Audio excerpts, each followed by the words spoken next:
Alright guys, here's my Harbor Freight chainsaw sharpener. It's a couple years old and it does pretty good. Now on here you have different angles and you want to adjust this. A lot of them are at 30. Now on some chains, which I don't know if the camera will pick this up, but a lot of chains there'll be a line right back here. You can see on top of a line right back here on top of the tooth, and that's the angle that they want you to sharpen the chain at. So if you can see that line on a chain, then that, you know, that's the angle it's supposed to be. But most of them that I do are at 30. Now there's also a place on here where the chain will have a double tooth going the same direction. See, the cutting teeth, one of them will be bent one way and the other the other. So instead of finding that, because I'm lazy, I just put a bread tie or a piece of wire or whatever I have right there around it. I have took a marker, marked it, and it just bread ties easy. Okay, now you got this little door right here, this little gate. That's what's going to adjust your chain for your depth. You got a knob right back here. You can turn this in and out. There's another knob. You can see the bottom of it right here. It turns up on the top's the controller. But that's how you set your depth of how far down it goes. So you're going to want to set that depth down. You don't want to dig down in far. You just want it down in there. And now the other thing is, I don't try to take too much off of the tooth at one time. I've kind of found that, for me anyway, if the lighter I can touch the tooth, I kind of watch for the sparks to try to run the whole path of the tooth there, so I know the whole tooth has got hit. But the lighter I hit it seems to be the sharper I can get the chain. So you just want to put this to wherever and lock your lock nut down. Okay, and you want to make sure this is locked on your angle. Then they got this little thing here, and this squeezes the bar together so it holds your chain in place. Here we go.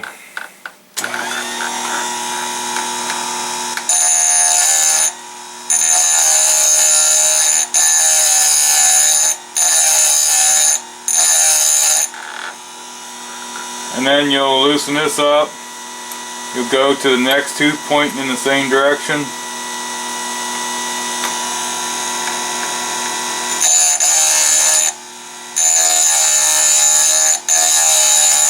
Everything I wanted to show you here. Whenever I do this, I usually push down the tooth and then back it back into it, then lock it down. That way the tooth don't lift up or anything, and you'll get the right angle every time.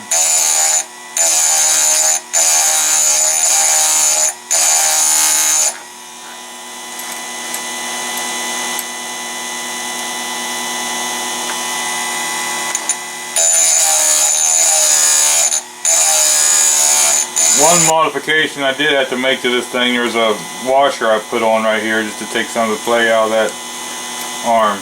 Okay, now I came to the last one here. I took my little marking tie off. Now what we're going to want to do is we're going to want to rotate this over to the same angle you had on the other side. Okay, so if you do a 30, that's what you want over here.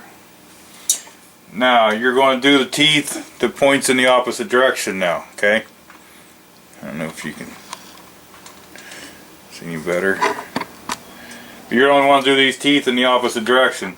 But don't just think that you can turn the chain around and just turn it on and come down, because there's a big difference for some reason in how much there is. The first one I did, I almost messed it up, but like I say, you just want to make sure that when you flip that around, before you change sides, you want to readjust everything like we did.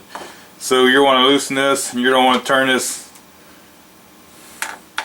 until you get it to where you're looking for that to just barely touch the side of the tooth where you're going to sharpen. You can see, seems like if you try to take too much off, it just doesn't do well. Now also, I'm having to adjust my height. So I got that down. And now what we'll do is I'll turn it on and I'll just give it a light test to make sure I'm good.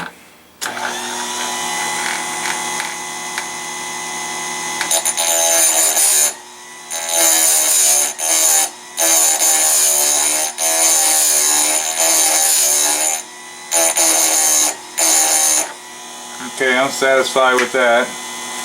So what I'm going to do here, I'm going to take my marking thing, I'm going to go around there, and yes, I know when it comes around you can see the shiny part you ground, but it's just the way I do it, and it just makes it easy.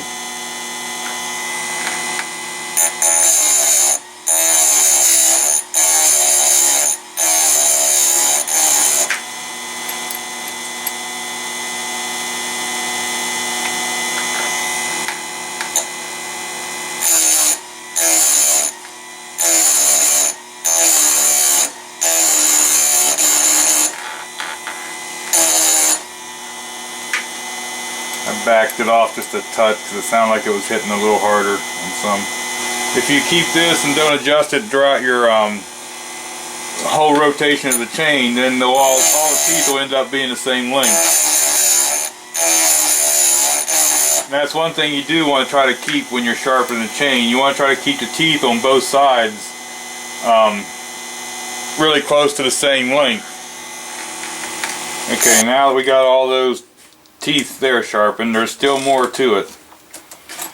There's also a thing, you see right here is your cutting tooth, and then right behind it, or right in front of it I guess, is what they call a raker, and this tooth is on an angle, so every time you sharpen that tooth it actually gets shorter, and the height is shorter, so these rakers will stick up too high and then you won't cut no wood because the wood will be up here and it'll glide over top.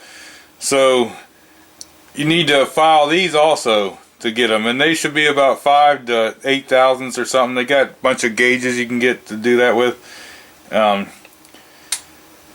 They also say it should be rounded, okay, the leading edge.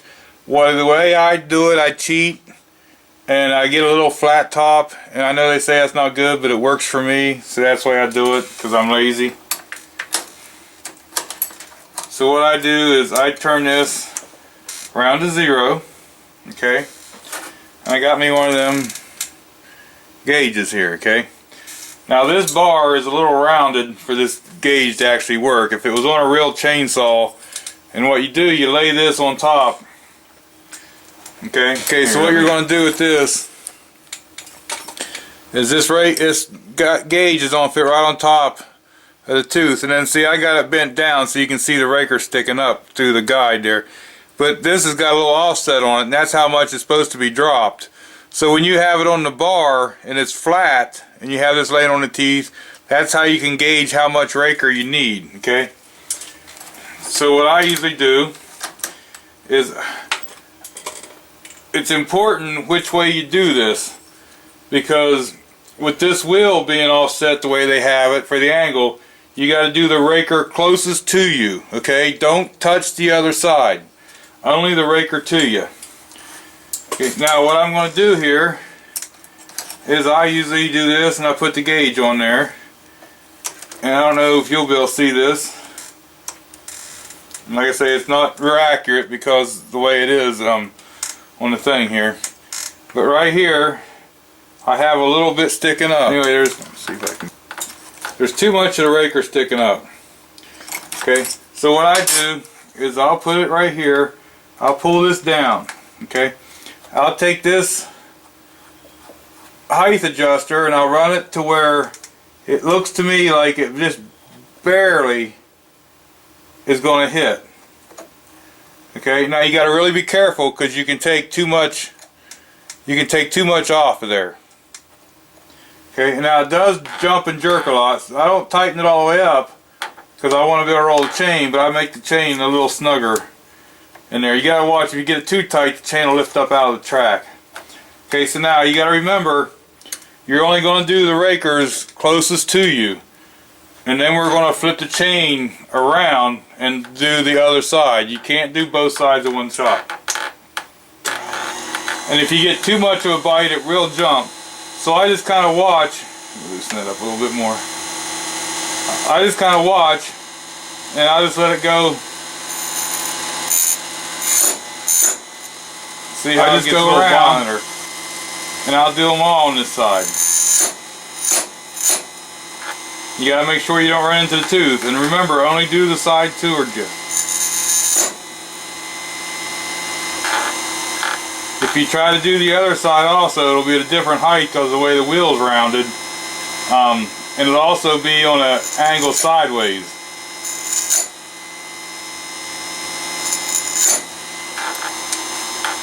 Now if you get these rakers down too far, okay, we said if it's too high they won't cut.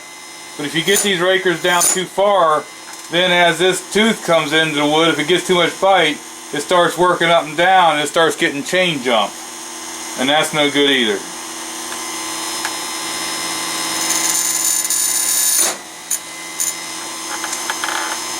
And I know it sounds like it's biting hard, but it's just,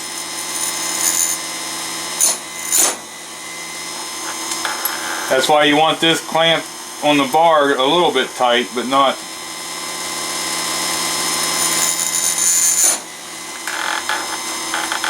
Now I just like I say, I go around and do this one whole side. And I think I'm done with this side. Yep. Okay, now I'm going to turn it off. What I do is I'll see it's got the little flat spot, but that's not worry me. So what I did, I turned around this chain around backwards now. Okay, so now I'll have the other half of the rakers will be toward me, and I'll check it and make sure before I turn it on that I'm in a pretty much the same. It should be close to the same. Okay. Okay, now here we're good with the other side. You gotta kind of watch though, not to run into the tooth you just sharpened. And remember, only do the side closest towards you. Like I say, this is not actually the right way, but it works for me. So I do quite a few of these for myself and some other people, and it just keeps me from having to hand file them all down. And there, I think I've already went around. And there you have it, chain sharpened, ready to go cut. These wheels, you can buy replacement wheels for this thing. I do have some from Harbor Freight. They're a lot cheaper. Tractor Supply has them. They actually have them in different thicknesses. Like this is a 325 pitch chain that we just sharpened. I'm not sure what these are, but this is off of a 14-inch. The ones I got to sharpen next. Now the smaller the chain, it seems like to me, it's the harder it is to sharpen with this thing.